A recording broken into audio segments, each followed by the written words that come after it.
ఏముంటావు? ఆగండి ఆగండి ఆగండి. నాకు ఒక చిన్న సమస్య అండి. మీరే తీర్చాలి. చూసారా, నా కంగారులో మాట కూడా తడిపడిపోతుంది. ఎలా చెప్పాలో ఏంటో. నా సమస్య మీరు కాక ఇంకెవ్వరూ తీర్చలేరు. ఒక మంచి సలహా ఇద్దరు. అర్థమవుతుందా? ఇంతకీ ఏంటి లాస్య సమస్య? సమస్య చెప్పకుండా మేమేం చెప్పమంటారా? దానికే వస్తున్నానండి. మొన్న ఈ మధ్య మా వారితో చిన్నపాటి గొడవ వేసుకున్నానండి. చిన్నదంటే చిన్నదే. దానికేంటో చిరుబుర్లాడిపోతున్నాడు. చిరుబుర్లాడిపోతున్నాడు. ఇంతకీ ఆ సమస్య ఏంటంటే, గొడవ వేసుకొని 10 రోజులు అయిపోయిందండి. అయిపోయాక ఒకరోజు బాగా దిగాలుగా కూర్చొని ఉన్నాడు మా వారు. ఏదో చిన్నపాటి సమస్య ఏమో మనకు తెలిసిన సలహా ఇద్దాం కదా అని వెళ్ళి పక్కన కూర్చొని ఏమైందండి అని అడిగా. నేను ఒక తింగర బుచ్చిని అడిగితే మా ఆయన దిగాలుగా ఏమీ లేదే, 10 రోజుల ముందు నువ్వు గొడవ వేసి 10 రోజులు అవుతుంది కదా, నువ్వు అప్పుడు ఏం చెప్పావు గుర్తుందా అని అడిగాడు. ఏం చెప్పానబ్బా, నాకు గుర్తులేదే, ఏం చెప్పానండి అని అడిగా నా వినయంగా. ఏంటి నవ్వుతున్న భవిష్యత్తులాగా. అర్థమవుతుందా? నాకు గుర్తులేదు, మీరే చెప్పండి అన్నా నేను. దానికి మా వారు ఏమన్నారో తెలుసా? ఏం లేదే, 1కి 2, 3 సార్లు విసిగిస్తున్నానని ఆ 10 రోజులు అయింది కదా గొడవేసి, ఆ గొడవలో నువ్వు ఏమండి విసిగించకండి, విసిగిస్తే విడాకులు ఇస్తానన్నావా లేదా అంటే అన్నాను. ఇప్పుడు ఏమైంది? మళ్ళీ నేను మామూలుగా ఉన్నాను కదా అంటే కోపంలో వందంటాము.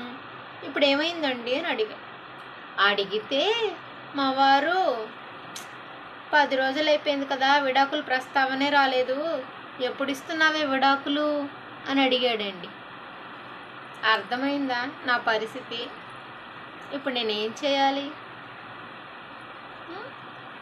చూడండి, అమ్మా నాన్నలు ₹1 ₹2 అన్నట్టుగా వేసి పెట్టి ఒక ఆడపిల్లకి పెళ్లి చేసి పంపిస్తారా లేదా? ఎంత కష్టపడతారు?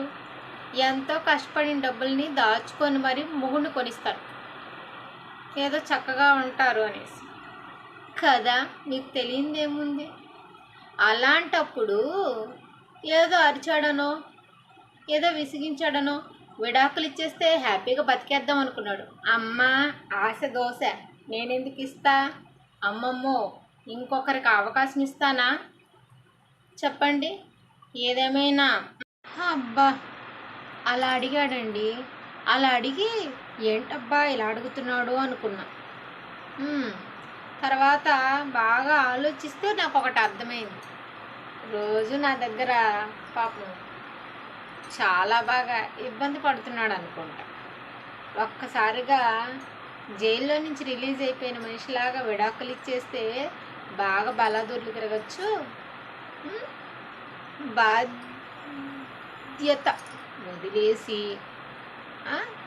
బాగా తాగేసి వాళ్ళకి వీళ్ళకి నా భార్య వదిలేసింది, నేను ఇలా అయిపోయాను, నాకు ఇంకెవరున్నారు అనేసి మంచి మార్కులు కొట్టేద్దాం అనుకున్నాడు. అమ్మా నేను అంత అవకాశం ఇస్తానా? చూసారా నేను ఎంత అమాయకురాలను కాకపోతే మిమ్మల్ని సలహా అడుగుతున్నాను. చెప్పండి, ఒక మంచి సలహా ఇవ్వండి. భార్య బాధ్యతల సంఘాలకు వెళ్ళి మంచి మార్కులు కొట్టేద్దాం అనుకున్నాడు. చాలండి, మీ పప్పులు నా దగ్గర ఉడుకుతాయా? నేను ఉడకనిస్తానా? ఏమైనా ఆడవాళ్ళ అమాయకులండి బాబు, అర్థం చేసుకోండి నా బాధ. మీరే కదా అర్థం చేసుకోవాలి. సరేనా? బాయ్.